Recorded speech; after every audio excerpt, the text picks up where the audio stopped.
Saat itulah Asahara bilang ke para pengikut setianya nih, kalau untuk memurnikan dunia dan menyelamatkan umat manusia, siapapun yang tidak percaya dengan kebenaran tertinggi, yang menolak kebenaran harus mati.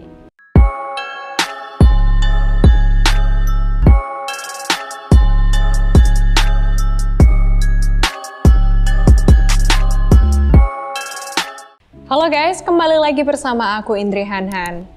Semoga kalian sehat selalu ya guys. Karena hari ini aku mau bahas sesuatu kasus yang berhubungan dengan sekte agama dan terorisme loh. Nah, yang lebih ngagetin lagi, kasus ini terjadi di negara yang sudah modern, sudah sangat maju teknologinya, yaitu negara Jepang.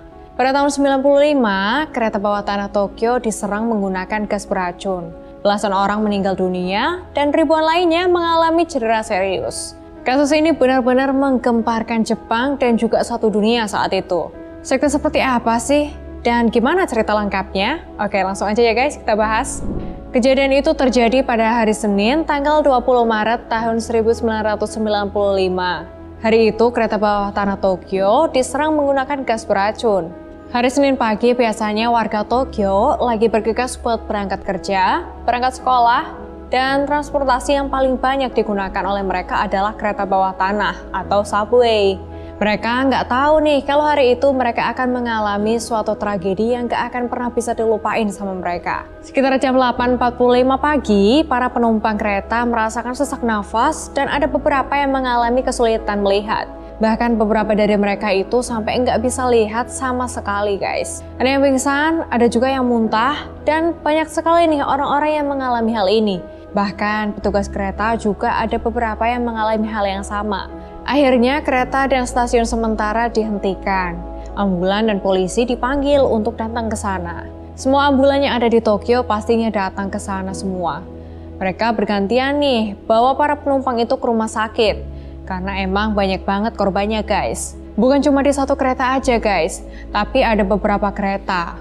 Dan kalian bisa bayangin tuh sebanyak apa korbannya. Udah gitu, pas kereta berhenti di stasiun, pintu kereta kebuka, gas beracun yang tadinya ada di dalam kereta aja akhirnya keluar ke stasiun. Orang-orang di stasiun itu juga jadi kena gas beracunnya guys, menghirup gas itu juga. Maka korbannya itu sampai ribuan orang. Setelah beberapa jam, jumlah korban udah banyak, terus dibawa ke rumah sakit. Mereka sudah diperiksa sama dokter dan akhirnya dokter bisa menyimpulkan kalau mereka semua ini kena keracunan gas sarin, yaitu semacam chemical gas beracun yang memang sangat-sangat mematikan. Bahkan dengan dosis kecil aja itu bisa mengakibatkan hal yang sangat fatal. 13 orang meninggal karena insiden ini guys. Ribuan lainnya mengalami cedera yang serius, bahkan aku baca nih beberapa dari mereka ada yang lumpuh untuk selamanya loh. Semenjak kejadian ini, mereka nggak bisa jalan-jalan lagi. Mereka udah nggak bisa bicara lagi. Dan 1.000 orang diantaranya mengalami gangguan penglihatan.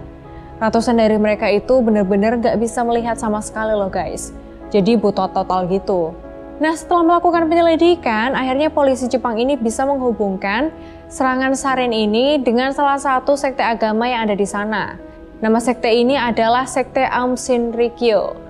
Polisi melakukan penangkapan pada anggota member sekte ini. Ada ratusan penggerebekan yang dilakukan oleh polisi karena memang mereka ini nggak tinggal di satu tempat aja guys. Sekitar 50 orang di antara mereka itu masih anak-anak dan mereka itu masih memakai PSI headset. Apa itu PSI headset? Nah, nanti aku bakal jelasin nih guys. Polisi menyita berbagai macam cairan kimia, peralatan laboratorium, dan juga beberapa dokumen. Di markas besar sekte ini, polisi menemukan sebuah helikopter buatan Rusia yang bisa aja dipakai untuk menyemprotkan sarin ke seluruh Tokyo. Tapi untungnya itu nggak jadi ya guys. 10 hari kemudian, tepatnya pada tanggal 30 Maret, insiden kembali terjadi guys. Petugas polisi yang memimpin investigasi ini ditembak hingga tewas sebanyak 4 kali di depan rumahnya waktu dia lagi mau berangkat kerja. Jadi kayaknya emang belum semua anggota member sekte ini ketangkep guys, termasuk pimpinan sekte yang sangat berpengaruh ini. Terus pemimpin sekte namanya adalah Shoko Asahara. Siapa sih Shoko Asahara ini? Gimana dia bisa membentuk suatu sekte ini dengan puluhan ribu pengikut ya? Oke, kita bahas pemimpin dari sekte ini dan bagaimana sih perkembangan sekte ini. Kok bisa ya sampai punya banyak pengikut? Nama aslinya saat lahir adalah Chizuo Matsumoto. Dia ini lahir pada tanggal 2 Maret 1955. Kedua orang tuanya dan keluarga besarnya bekerja sebagai pembuat tikar tatami. Jadi tikar tatami itu tikar bambu yang biasa ada di rumah-rumah Jepang gitu guys. Asahara ini dari lahir udah punya penyakit mata. Jadi mata sebelah kirinya dia itu nggak bisa ngelihat sama sekali. Sedangkan mata sebelah kanannya cuma bisa ngelihat tapi sedikit aja.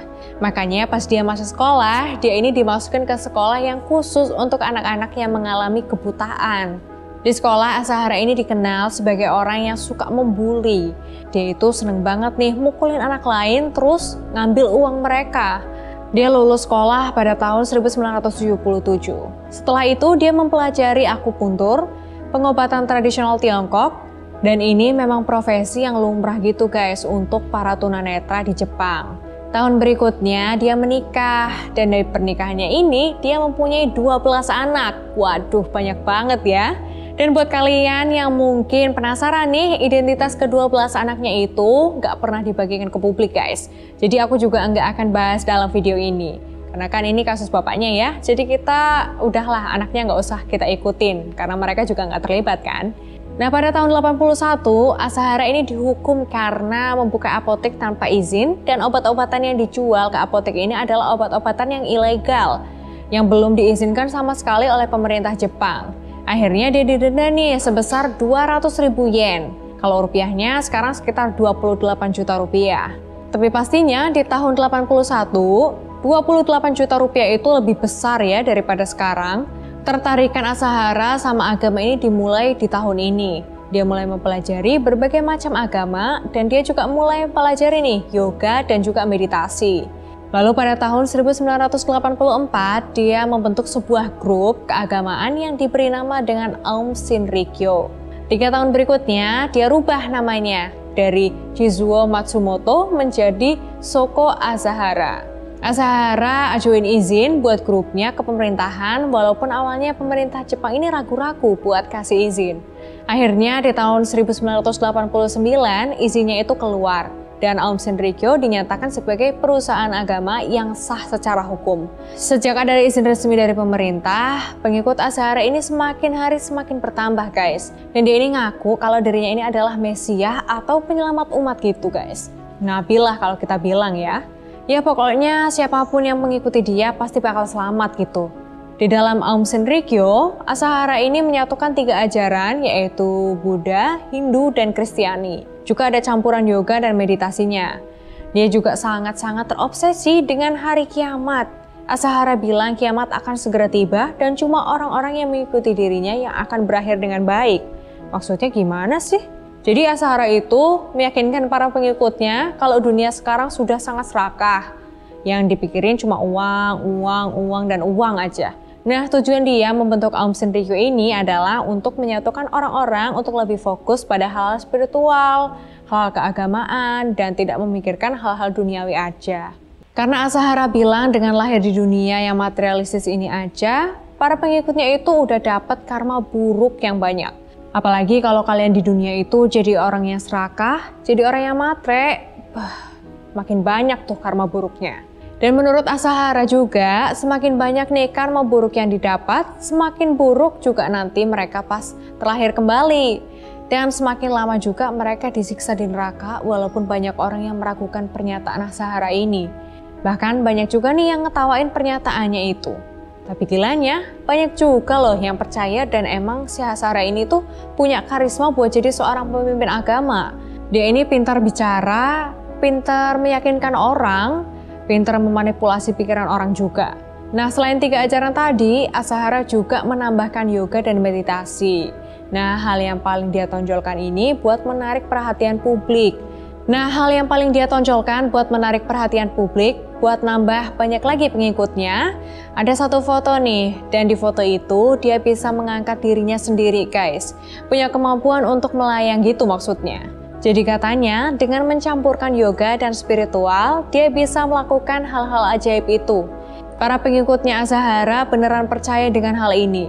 100% mereka yakin. Tapi ada nih salah satu aktivis di Jepang yang bernama Kakimoto yang dia ini ingin nunjukin kalau apa yang dilakuin Asahara ini cuma editan aja. Itu cuma bohongan aja. Jadi dia ini ngedit dirinya sendiri lagi melayang kayak gitu. Pokoknya benar-benar persis fotonya seperti yang Asahara buat. Terus foto itu ditampilkan ke publik dan pastinya banyak orang yang jadi meragukan Asahara. Tapi pengikutnya tetap nggak berkurang guys, malah nambah terus. Bahkan luar biasanya, Asahara ini punya pengikut yang berasal dari luar Jepang. Pengikutnya itu ada juga yang dari luar negeri dan paling banyak di Rusia. Di sana ada sekitar 30.000 orang pengikutnya guys. Asahara sering tampil di TV. Di media-media, dia datang ke berbagai acara ceramah di kampus-kampus. Dan dia juga buat beberapa buku. Dia buat video animasi untuk mempromosikan grup agama yang baru ini dan juga buat mempromosikan dirinya juga.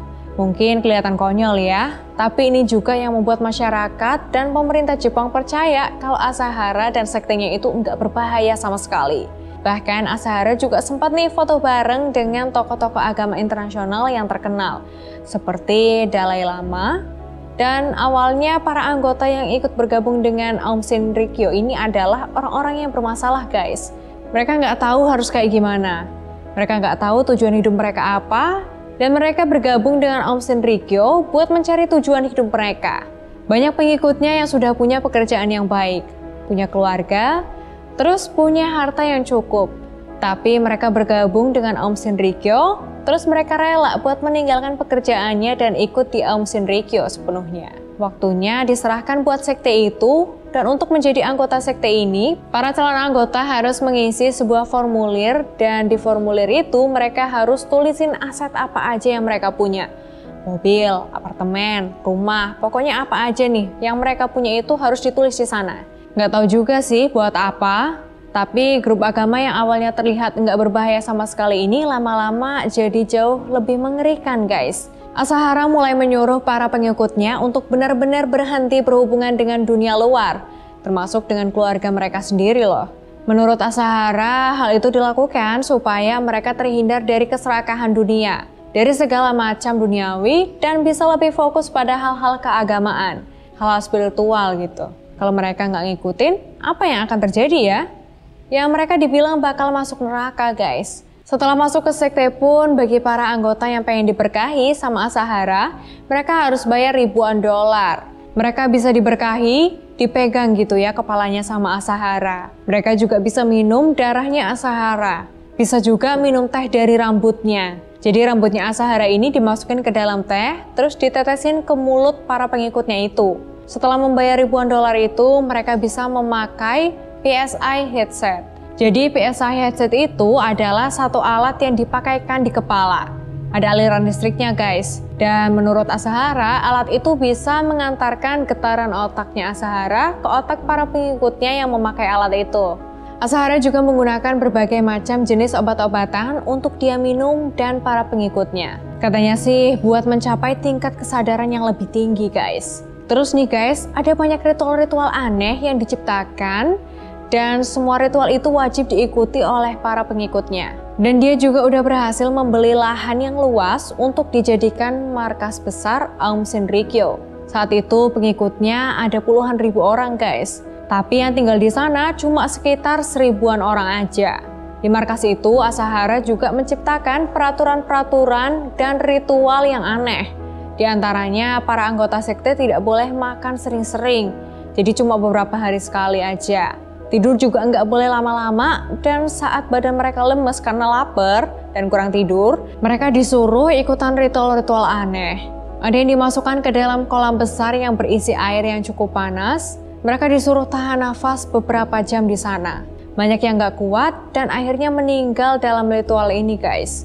Ada juga yang disuruh tinggal di lubang bawah tanah. Jadi beberapa anggota disuruh masuk ke dalam situ, terus mereka ini disuruh menetap di sana selama beberapa hari. Parahnya lagi nih, mereka ini cuma dikasih makanan dan minuman sedikit aja. Dikasih masuk oksigen juga dikit aja. Gila ya. Walaupun banyak yang bisa bertahan dan keluar dengan selamat, tapi ada juga beberapa yang nggak kuat dan akhirnya meninggal guys. Terus apa yang terjadi sama mereka yang udah meninggal itu? Asahara nggak mau sampai ada orang luar sekte yang tahu ada anggotanya yang meninggal gitu ya. Jadi para anggota yang meninggal itu langsung dikremasi begitu aja sama dia. Begitu juga sama para anggota sekte yang mau keluar. Jadi misalkan ada yang udah nggak kuat, terus bilang, udah deh aku mau berhenti aja, aku mau keluar dari sekte ini. Nah Asahara ini bakal kasih dua pilihan ke mereka. Oke, kamu kalau mau keluar ya bayar, dan jumlahnya pun besar guys. Tapi kalau misalnya mereka nggak punya uang, terus mereka tetap ngotot mau keluar, ya dibunuh sama dia. Habis itu jasadnya dikremasi juga guys, seperti yang lainnya juga. Jadi nggak ada kesempatan tuh sama sekali untuk para anggotanya keluar dan melaporkan hal-hal yang terjadi di dalamnya. Mungkin kalian berpikir, kok bisa ya pemerintah sama polisi nggak tahu sih? Jadi waktu tahun 80-90-an itu mengganggu atau menyelidiki, mencurigai grup keagamaan itu adalah hal yang tabu banget guys. Jepang punya peraturan baru kalau setiap warga itu berhak memilih agama yang dia mau peluk, dan pemerintah itu nggak boleh ikut campur gitu guys. Kalau misalkan pemerintah sampai ikut campur ke salah satu grup agama tanpa bukti yang jelas, ya mereka bisa melanggar peraturan gitu loh. Makanya Asahara bebas banget nih ngelakuin semua hal jahat di dalam Aum Shinrikyo selama bukti-buktinya itu dia bisa jaga. Nggak sampai terungkap ke publik gitu guys. Yang menjadi anggota Aum Shinrikyo bukan cuma orang dewasa aja guys, banyak anak-anak remajanya juga. Ternyata anak-anaknya jadi ikutan sekte itu. Akhirnya mereka semua itu membentuk satu grup dan menyewa satu tim pengacara untuk menginvestigasi kira-kira apa sih yang sebenarnya terjadi di dalam Aum Shinrikyo. Dan kalau diselidiki dengan benar, pastinya banyak banget nih hal-hal mencurigakan yang berhasil ditemukan ya guys. Merasa terancam, Asahara langsung menyuruh orang-orang kepercayaannya untuk bertindak. Suatu malam, beberapa orang anggota Aum Shinrikyo datang ke apartemen salah satu pengacara yang bernama Sakamoto. Sakamoto, istri dan anaknya yang masih berumur 14 bulan, diculik, diracuni, dan dibunuh. Setelah itu jasadnya dimutilasi dan dikubur di beberapa tempat yang berbeda di dalam hutan. Jasad mereka nggak ditemukan sampai bertahun-tahun kemudian. Pas Sakamoto hilang, teman satu timnya udah pada curiga nih kalau yang melakukan hal ini adalah Asahara. Mereka bilang hal ini sama polisi. Tapi karena polisi tidak menemukan cukup bukti untuk menghubungkan Aum Shinrikyo, untuk menghubungkan Asahara ke hilangnya Sakamoto sekeluarga ini, akhirnya nggak ada satupun yang bisa dilakukan oleh polisi. Padahal nih ya guys, saat itu udah banyak juga loh rumor-rumor yang bilang kalau di dalam Aum Shinrikyo itu melakukan hal-hal yang jahat-jahat banget. Pada tahun itu, grup keagamaan itu benar-benar nggak bisa tersentuh. Akhirnya polisi yang nggak bisa melihat, menyelidiki atau menindaklanjuti tentang rumor itu. Asahara juga sempat berusaha untuk masuk ke dunia politik Jepang. Dia mencalonkan dirinya sebagai anggota parlemen. Dia dan beberapa anggota sekte yang lainnya turun ke jalan keliling-keliling untuk melakukan kampanye. Menurut Asahara, itu ide yang bagus nih kalau bisa bicara langsung ke publik. Jadi jalan-jalan itu ya Asahara dan para anggota pada berdiri di atas mobil gitu. Dan di sampingnya Asahara ada cewek-cewek yang lagi pada joget-joget gitu guys. Terus juga nih ada musiknya juga. Tapi ternyata mereka ini malah jadi bahan ketawaan masyarakat. Orang-orang yang melihat mereka itu pada ketawa, dan pada saat pemilihan pun Asahara mendapatkan suara yang sedikit banget. Karena kan memang kampanyenya juga aneh gitu. Terus juga nih Asahara ini belum punya pengalaman sama sekali di dunia politik. Jadi wajar lah ya kalau warga-warga ini pada ragu.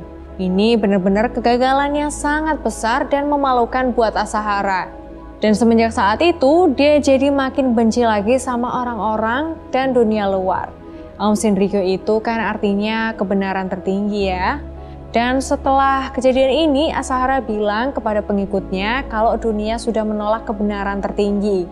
Dan siapapun yang menolak atau tidak percaya dengan kebenaran tertinggi, harus dihukum katanya. Saat itulah Asahara bilang ke para pengikut setianya nih, kalau untuk memurnikan dunia dan menyelamatkan umat manusia, siapapun yang tidak percaya dengan kebenaran tertinggi, yang menolak kebenaran harus mati. Dan memang Asahara bilang kayak gitu nggak ke semua pengikutnya, tapi cuma ada beberapa orang pengikut setianya aja. Asahara dan para pengikut setianya itu membuat gudang senjata. Mereka mulai menyelundupkan senjata dari Rusia, entah yang senapan maupun yang cairan-cairan kimia, untuk siap-siap nih menghadapi hari kiamat dan juga melawan para orang-orang yang tidak percaya tadi. Para anggota sekte yang berprofesi sebagai militer di Jepang juga ikut membantu Asahara. Jadi mereka itu kayak mencuri persediaan militer, terus dibawa nih ke dalam gudang senjata itu. Lalu saat Asahara ingin memperluas gudangnya, dia ternyata punya masalah tentang tanahnya. Dia terus berurusan dengan hukum dan dia melihat para hakim tuh sepertinya nggak mendukung dia sama sekali. Akhirnya apa yang dia lakukan? Dia menyerang para hakim itu menggunakan gas sarin, guys. 3 hakim dalam kasus ini kan tinggal di gedung apartemen yang sama ya guys. Akhirnya Asahara menyuruh orang kepercayaannya, udah kamu sana deh bawa tuh cairan sarin, masukin ke dalam truk, terus parkir di parkiran apartemen itu. Terus dibuka cairan-cairan dan dibiarkan menguap. Akhirnya merembetlah ke dalam gedung apartemen itu. Bukan cuma rumah hakim-hakim itu aja yang kena guys, tapi rumah-rumah di sekitar situ dan apartemennya juga kena. 7 orang meninggal dalam insiden ini dan 3 hakim ini malahan selamat guys. 7 orang yang meninggal itu adalah orang-orang yang nggak tahu apa-apa dan ratusan orang yang tinggal di sekitar situ juga kena dampaknya. Mereka bahkan dilarikan ke rumah sakit terdekat. Untuk kasus ini, polisi juga tidak menemukan bukti yang cukup kuat untuk menghubungkan ke Asahara ataupun ke Aum Shinrikyo. Terus ada jurnalis yang namanya Shoko Egawa dan dia juga ini menyelidiki Aum Shinrikyo. Dan dia menemukan hal-hal yang aneh. Dia sudah mau membeberkan infonya ini ke publik.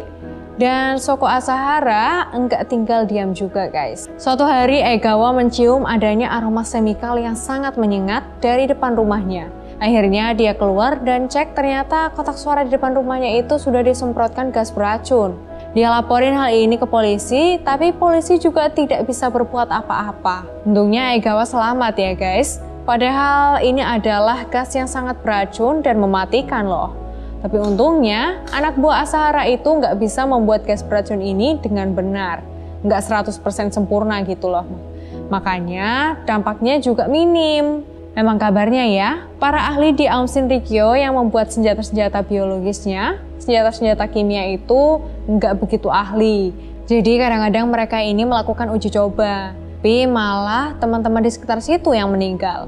Gas beracun sarin yang disebar di kereta bawah tanah itu, kalau misalkan pembuatannya sempurna, akibatnya bisa jauh lebih fatal. Bisa ada ribuan orang yang meninggal, tapi karena pembuatannya itu nggak 100% sempurna, dampaknya juga jadi minim. Nah, dari mulai tahun 94, emang udah banyak bocorannya ke polisi tentang kejahatan-kejahatan yang dilakukan oleh Aum Shinrikyo, oleh Shoko Asahara, dan juga mereka itu terlibat dengan beberapa serangan sarin gitu guys. Makanya pada awal 95-an, polisi memang sudah berniat ingin menggerebek gudang senjatanya Aum Shinrikyo. Dan Shoko Asahara mendengar tentang hal ini. Dia dapat bocoran, entah itu dari mana, entah dari siapa gitu. Nah, karena udah dengar bocoran tentang info ini, Asahara ini akhirnya memutuskan untuk menyerang duluan guys. Pada tanggal 20 Maret, 5 orang anggota sekte kepercayaan Shoko Asahara naik 5 kereta yang berbeda. Mereka semua masing-masing membawa cairan sarin. Nah, cairannya itu ditaruh di dalam plastik, lalu dibungkus koran, dan mereka juga masing-masing bawa payung yang ujungnya itu tajam. Pada jam 8 pagi ditusuk deh cairan sarin pakai ujung payung yang tajam tadi. Cairan sarinnya menguap dan akhirnya jadi gas yang beracun. Saat diinterogasi, para anggota sekte itu cerita apa yang sebenarnya terjadi dalam sana sama polisi. Dan kebanyakan tadi aku ceritain juga itu gabungan dari beberapa cerita para anggota sekte yang akhirnya mengakui semuanya ke polisi guys. Shoko Asahara baru berhasil ditangkap 2 bulan kemudian pada tanggal 16 Mei. Dia ditemukan sedang bersembunyi di dalam ruangan rahasia di markas besar Aum Shinrikyo. Dan di dalam itu juga ada banyak makanan di samping dia. Sepertinya dia berencana untuk bersembunyi di sana. Tapi ternyata udah ditemuin duluan sama polisi. Setelah menjalani 8 tahun persidangan, Asahara akhirnya dinyatakan bersalah dan diberikan hukuman mati. Begitu juga dengan 4 orang yang membawa cairan sarin ke kereta bawah tanah. Mereka semua juga diberi hukuman mati, kecuali satu orang karena dia bekerja sama dengan polisi yang bersedia untuk menceritakan semuanya. Dia juga bisa membuat polisi menangkap pelaku-pelaku lainnya. Bahkan bisa membantu polisi yang akhirnya bisa menjatuhkan hukuman mati sama Asahara. Jadi dia ini tidak diberikan hukuman mati, tapi dia diberikan hukuman seumur hidup. Ada beberapa anggota sekte yang dinyatakan bersalah adalah pelaku pembunuhan keluarga Sakamoto. Dia ini menceritakan di mana jasad keluarga Sakamoto dikubur di dalam hutan dan akhirnya bisa ditemukan 23 tahun setelah kejadian, tepatnya pada tahun 2018. Eksekusi mati Shoko Asahara dan 6 orang anggota sekte lainnya akhirnya dilakukan. Mereka akhirnya dihukum gantung. Aum Shinrikyo memang secara resmi sudah dibubarkan ya guys. Cuma kan anggotanya itu banyak banget nih. Dan banyak juga nih yang dinyatakan tidak bersalah karena mereka nggak tahu sama sekali tentang serangan sarin itu. Akhirnya mereka itu membuat suatu grup baru yang bernama Hikari Noa. Dan sampai hari ini semua grup yang ada hubungannya dengan Aum Shinrikyo atau mantan anggota Aum Shinrikyo diawasi secara ketat oleh pemerintah. Dan setiap 3 bulan sekali juga ada perwakilan nih dari pihak berwenang yang datang ke tempat perkumpulan mereka.